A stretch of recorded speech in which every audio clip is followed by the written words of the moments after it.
friend Aislinn over here that That's me. I figured it was time to come back and make a difference and make an impact. Because it's been a while. It really, really has. So I'm going to hit you with a 1-2 punch, 2 poems real quick. One of them is based from my poetry book I have here called Fear Not. So I'm going to place that right there for y'all can see it. Poverty. We're all dealing with the everyday struggle in some form of capacity, and if we're not, then we're just lying to ourselves. So I'm going to tell you exactly what I see from a poverty standpoint, what I talk about in my poetry book, Fear Not. Poverty. When did gaining the basic needs in life become so rough? Better yet, when did our economy become so tough?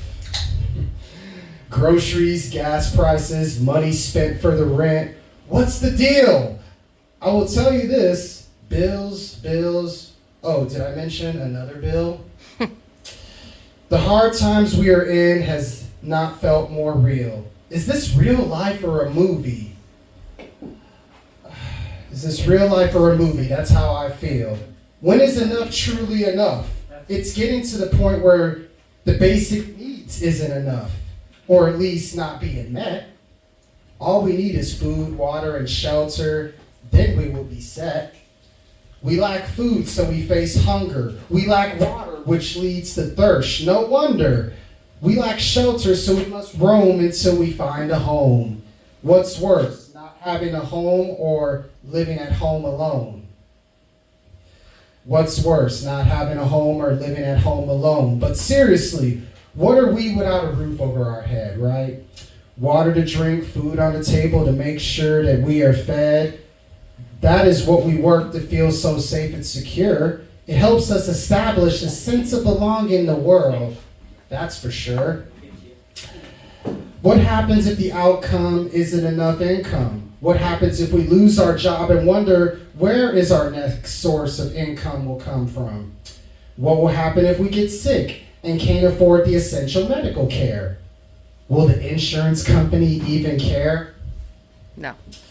It can cover the cost, but it is still out of pocket. The cost of healthcare can skyrocket so much to where you still come out of your pocket. Our overall well-being suffers while we pay the cost. Only thing that's worse is how can we bounce back from divorce? Talk about no love lost. Emotions run higher than the cost of living affected by inflation. Don't get me started on the cost of education. How can we afford our tuition? That is the type of situation where people won't pay attention or listen. Can't learn to read or write without the teacher's permission. Wake up, everyone, because poverty is calling for us to pay attention.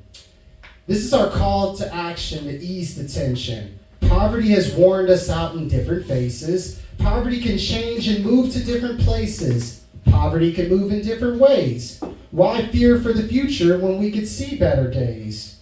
How can this be done? Well, changing the world and how we live in it is step number 1.